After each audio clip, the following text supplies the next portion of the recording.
Hi, welcome back to our latest edition of Vola TV. I'm delighted that I'm joined today by Harry Morn, one of our deputies at Vale Leven Academy. How are you, Harry? I'm very well, thank you, Barry. Brilliant, brilliant. It's been a great week this week at Vale Leven Academy. I know the school's closed, but lots of things still going on. And the big news this week has been the levelling up that's been taking place, and invites going out for new classrooms for senior pupils to make sure that we're getting started and getting on with work. Yeah, really important that everybody gets into as much learning as they can, particularly people who's going to senior classes. And there's loads of stuff now on Google Classroom for them to work at their new level. So really important that folk get onto that. Great, great. And I also believe that you've got some really important news about student questionnaires, Harry. Yes, our pupil survey went live this week, and we've put a Google questionnaire out to every student from S1 to S6 to ask them how they're coping with closure. And there's a chance for them to let us know how they're feeling, and to let us know if they want somebody from the school to get in touch.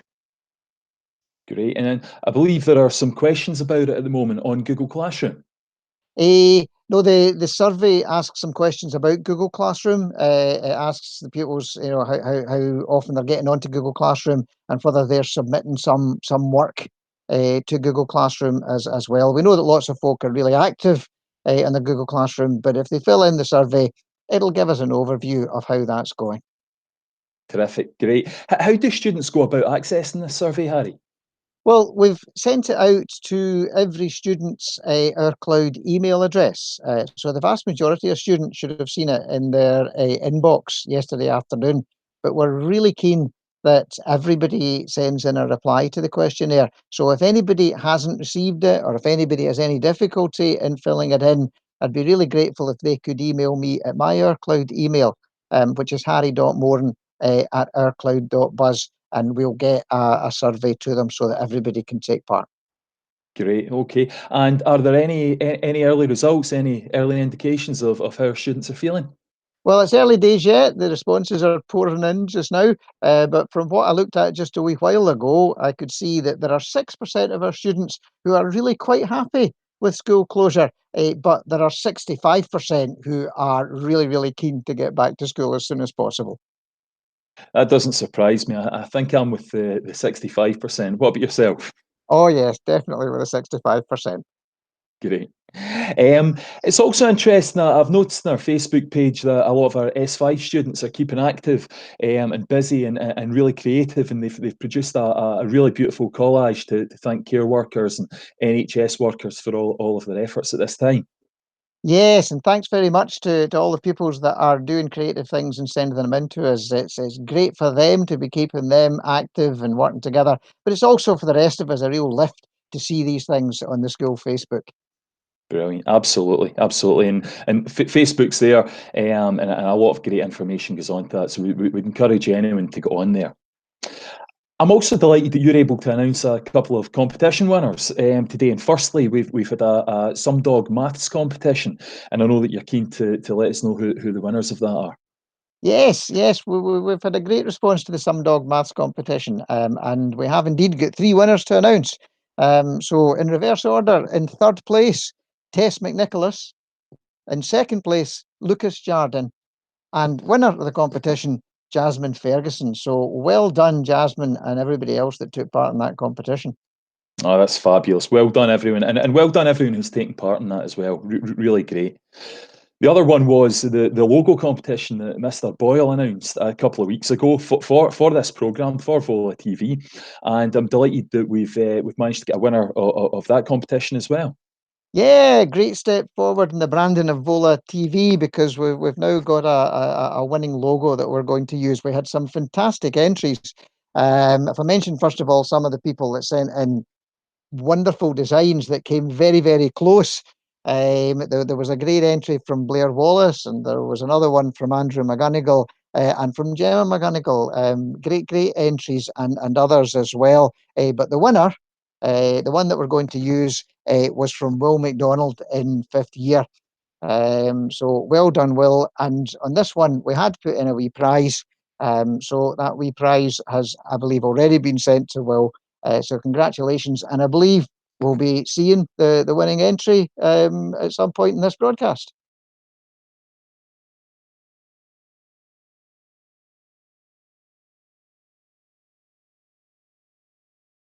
Absolutely. Yeah, that'll be coming up soon. Absolutely. So, thanks very much for joining me on Vola TV this week, Harry. I just want to remind everyone if the school does remain open, although it's physically closed, we are all still hard at work. So, please get in touch if you any problems, any concerns, any ideas. Please get in touch with us at the school. You can get us in the switchboard as ever, or please look at the website. There's contact details on there for email and that sort of thing too. So, thanks very much. Take care of yourself, and thanks for joining me today, Harry. Thanks, Barry. Bye-bye. Bye-bye now.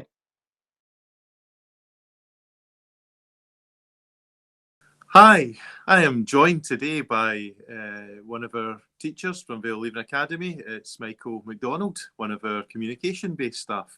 Hi, Michael. Hi, Matthew. Michael, it's a really nice opportunity today with the school so quiet to be able to video with you in the garden. What brings you in today? I was meeting with the Leven Foundation, one of our partners, to discuss the ongoing work that's required in the base garden. Oh, it's fantastic. Well, what I wanted to ask you about for our community to learn a little bit more about is the amazing work that you've been doing on outdoor learning in the school. And it's great that you joined me by video from the garden. You're really practicing what you preach there. Can you tell us a little bit about the new work that's been happening in the school and in the area around outdoor learning? Yes, absolutely. Since lockdown started, we've tried to push as much outdoor onto the guys in our groups, in our forest school group and also our outdoor learning group through their social skills classroom.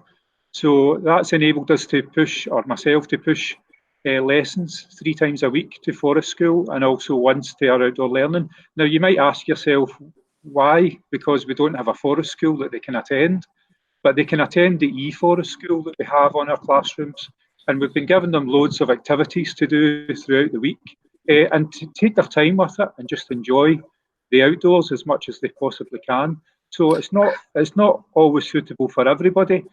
Some of our children don't have gardens, for instance, if they stay in flats. But we've tried to develop a little lesson plan that they can do in their daily walks outdoors, which has been great. That's fantastic. I'm just going to stop you there, though. I bet lots of our parents listening to this will be hearing the expression forest school and thinking, what's that got to do with Vale Leven Academy? Well, since its birth last year, we've had the forest school out the back of the school, and we've been utilising that with 3 separate groups in the communication base and taking them out and practising a little bit of forest schooling with the guys, where they do all sorts of activities using forest school tools. They do a little bit of cooking. They fire build in a safe manner. So, and they've been loving that. They've really been soaking it up. So it was to try and take that into lockdown and use that in our lockdown mode at the moment. And it's proved to be quite successful. That's really helpful. So parents won't know, because when you see the front of our school as you drive past or walk in, you don't see the forest area that you've been developing right in the back corner of the school. That's great. So in lockdown then, obviously our students can't access the forest schools area at the back, but you're saying that they can do other things. Tell us a little bit about the kind of activities they can get involved in and that you're guiding them in. Well, we've asked them to do simple things, just recycle things to make bird feeders, for instance. We've used the RSPB work task sheets that they can take outside, and we've taught them how to tie knots, for instance, which I've got a lovely little MP4 of a young pupil in the communication base that managed to do all the knots that I'd sent him, and he sent me a little video of it with him and his mum practicing all the knot tying. So various other things as well. You know, we've gave them walking bingo to do, so they've went out their daily walk, and we've asked them to look for various aspects in their walk on outdoors, whether it's just shapes or colours, or what they see as dangerous or what they see as safe. So it's kind of engaged them a wee bit more because they've been able to experience the forest school and their outdoors in their daily walks. So if any parents are listening to this, Michael, and thinking, oh, I would like to do a bit of that, and I'm not in your forest school group, is there any way that they can access these ideas? They certainly can. There's a few areas that they can use. A few of our partners, so the National Park, Loch Lomond and Trossachs National Park, are available for. They call it lockdown. So, so Step Up during lockdown. So they have various walks that you can do. So it's a bit of hill walking, but it's not actually going up the physical hill, but it's the amount of steps and the gradient that it would take to go up that hill. If you had that experience available to you at the moment, which we don't. So they've been asked, they can provide all that sort of material and activity sheets for the guys. And they're online. Is it easy to find that? It is, yep. They are also on Twitter, Facebook page, and Instagram. So, and you can contact them through their website as well. If you just punch in education, it should come up with a whole host of activities that they can appreciate. Michael, that's wonderful. Just to finish, I can't let you go without asking you a little bit about our partnership as a school with the National Park, because I know from the school Facebook page that you often post fantastic activities with your groups that are outside the school in the National Park area. Can you tell us briefly something about what's happening there? Sure. Well, as it happens, this week was meant to be our National Park Junior Ranger Week, where we took 8 of the pupils from the communication base and a few from the rest of the school out in the National Park. And we had a ranger-led activities throughout the whole week. And we would also engage in other activities with other agencies as well. So the RSPB, Woodland Trust, and a few others. So that was meant to be this week, and obviously it's not this week now, which is really disappointing in many ways. But we've tried to get through that just by giving them activities from our partners. Well, it's not just for the ones that would be going about in the National Park this week in their Junior Park Ranger Week. It's for everybody to access. So the National Park is there for everybody to get in touch with and download these wonderful activity sheets that they're supplying just now for the local community. That's fantastic. Well, it's been great that you could join me. I'm sure lots of parents have enjoyed hearing something about what you're doing live from the communication-based garden in the rain as well, I noticed. So any parting thoughts for everyone, Michael? No, just we've actually had really good news this week for a change from our local government to say that we can get outdoors more. Now it's not just once a day, it's not just one walk, one cycle or one run. It's as many times as you want. So I would just urge people to get outdoors and enjoy what we've got in our local area. That's fantastic. Michael, thank you. I look forward to seeing you back in school when things relax again and seeing you online regularly. Look forward to it, Matthew. Thank you. Bye-bye. Bye-bye.